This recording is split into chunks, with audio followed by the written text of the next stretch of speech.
Hola, buenos días. Gracias por la invitación. Realmente un desafío hablar de tratamiento abreviado en un tiempo tan abreviado, la verdad, pero vamos a tratar de mostrarles algunas cosas que hay. Lo primero que tengo que decirles es que el uso antimicrobiano en general, en cualquier uso, bien usado o mal usado o sobreusado, siempre va a causar resistencia de alguna manera y la prolongación del uso antimicrobiano se va a asociar con que esa resistencia va a persistir en un ambiente determinado. Eso se va a asociar con un aumento de los costos en un hospital, en una clínica, en un centro hospitalario, va a aumentar la mortalidad y va a aumentar la prevalencia y la incidencia de infección por Clostridium difficile, que también es un cuadro bastante complicado en algunas situaciones. Y todo esto se va a asociar con transmisión de resistencia dentro de un hospital. O sea, cada hospital es distinto al otro, pero tenemos ciertos agentes que se transmiten de un lado a otro. Dentro de hospitales y entre hospitales y clínicas tiene que ver mucho con los traslados en nuestra realidad, con necesidad de camas críticas, por ejemplo. Y también no solo dentro de los hospitales, la resistencia y también en nuestro país ya es una realidad en la comunidad. Y si ustedes se fijan en este cuadro de que representa algunas de las mediciones que realiza la red de resistencia de la Sociedad Chilena de Infectología, fíjense ustedes que en urocultivos de pacientes ambulatorios el 77% son sensibles a ciprofloxacin y por lo tanto el 23% es resistente. O sea, tener más de un 20% de resistencia a un antibiótico es una cifra bastante alarmante. ¿Quién del auditorio acá no ha recibido ciprofloxacino alguna vez por una ITU en forma empírica, o algún familiar o algún paciente? Ustedes mismos se lo han indicado. ¿Ya? Entonces, en este momento, el ciprofloxacino en nuestra realidad dejó de ser para uso empírico en pacientes con infección urinaria. ¿Ya? La resistencia que tenemos en Chile en la comunidad, en pacientes con urocultivo de pacientes que vienen en forma ambulatoria, no lo permite así, al igual que el cotrimoxazol, por ejemplo. Entonces, ¿qué soluciones tenemos para enfrentar la resistencia bacteriana? La creación de nuevos antibióticos, por ejemplo, desarrollando nuevas moléculas, que está medio complicado en este momento por distintas razones. Por otro lado, tenemos el control de infecciones a través de los programas de IAS. Pero por ahora, y lo que me conlleva un poco a hablar del tema, es la optimización de los recursos existentes y es optimizar un poco lo que tenemos, y que son estos famosos antimicrobial stewardship, que es este concepto un poco medio ciútico, agringado, digamos, que un poco traducido al español se refiere a los programas de uso racional de antimicrobiano, y que es básicamente lo que hacemos nosotros como infectólogos, y donde una de las medidas que existe es el acortamiento de las terapias. Y el acortamiento de las terapias se refiere a la posibilidad de disminuir la duración de una terapia antimicrobiana a esos plazos clásicamente señalados y establecidos que a todos nos enseñaron en el pregrado. 7, 10, 14, 21, y que son bastante como obsesivos y cuadrados esos plazos. Y muchas veces el planteamiento y los autores que hablan del acortamiento de las terapias tiene que ver con tratar de individualizar las terapias antimicrobianas en base a lo que el paciente realmente requiere. Y existe alguna evidencia que es más o menos creciente para algunas, para otras todavía no hay mucha evidencia.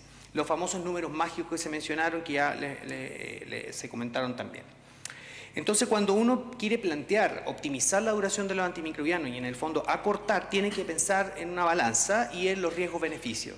Los riesgos de acortar una terapia antibiótica obviamente es fallar y que la infección recaiga en un futuro próximo. Pero por otro lado, los beneficios, que en mi opinión superan los riesgos, es favorecer el control de la resistencia, reducir los efectos adversos y también reducir los costos de un sistema X.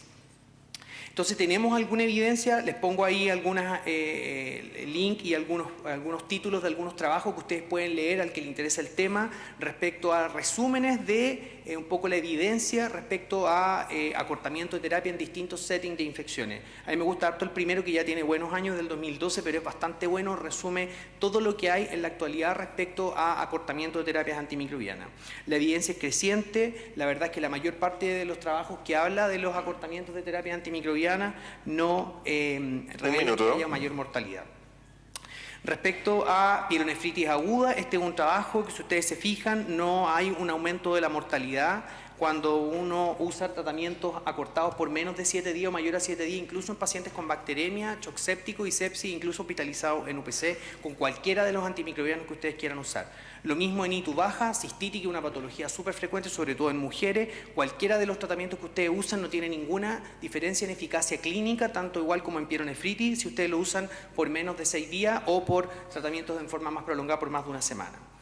Respecto a neumonía, algo ya se comentó previamente, ustedes tienen distintas guías clínicas que ahí están mencionadas, distintas duraciones. La guía clínica de la ITSA del 2007 fue la primera que dijo que uno debiera usar tratamiento para neumonía si el paciente llevaba más de 48 a 72 horas de estabilidad clínica por al menos 5 días.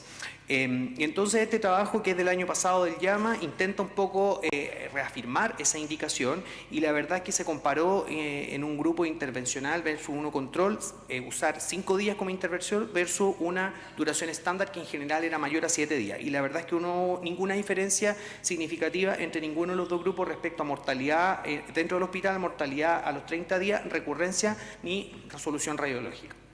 Y la mayoría de esos trabajos y de esos pacientes que se trataron con terapia cortada estaban con quinolona, básicamente levofloxacina. Entonces, según la información disponible, lo que les quiero contar es que hay que tratar de individualizar las terapias. Si un paciente tiene bacteremia, ¿por qué tenemos que tratarlo 14 días? ¿Quién dice que hay que tratarlo 14 días? ¿No lo podemos tratar 10 días, 9 días? Si el paciente a los 9 días está como tuna, ¿por qué sigue hospitalizado para recibir la terapia por 14 días? Hay que empezar a pensar en eso. Hay que individualizarlo, hay que intentar olvidarse muchas veces los números mágicos, pero los números mágicos siempre son buenos como una ayuda a memoria en algunas circunstancias. Y en una neumonía, con la evidencia que tenemos hasta el momento en manejo ambulatorio, puede ser tratada por 5 días, en una neumonía que se hospitaliza en sala general y que evoluciona bien, mínimo 5 días, en una ITU, ya lo que ya mencionamos. En una neumonía en sala de ventilación mecánica no hay que tratarla por 14 días, en la actualidad nosotros podemos tratarla por 7, 8 días, y etcétera.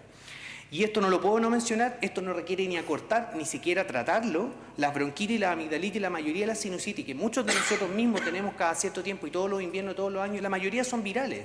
Las amigdalitis bacterianas agudas en pacientes mayores a 20 años son prácticamente inexistentes, entonces no hay que dar más penicilina, benzatina ni amoxicilina en pacientes adultos porque el 90% son por virus respiratorio. La bacteriuria sintomática, que es muy frecuente en pacientes adultos mayores, no conlleva mayor riesgo de ITU, no requiere tratamiento. Las diarreas, ¿quién no ha tratado una diarrea con ciprofloxacino por 7 días? No existe eso, no hay ninguna evidencia que soporte que las diarreas deben ser tratadas con antibióticos, lo que requieren es manejo de soporte.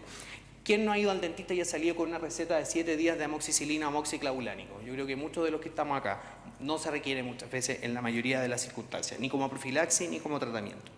Y por último, lo que se viene, solo para un poco como para concluir y para ir terminando y redondear, solo para que les quede en la retina, para el año 2050 se estima, las estimaciones estadísticas sugieren que la causa de muerte más importante en el mundo van a ser las infecciones por agentes bacterianos multiresistentes. Parece que las enfermedades cardiovasculares, eso siempre que nos enseñan, no va a ser tan así. Muchas gracias.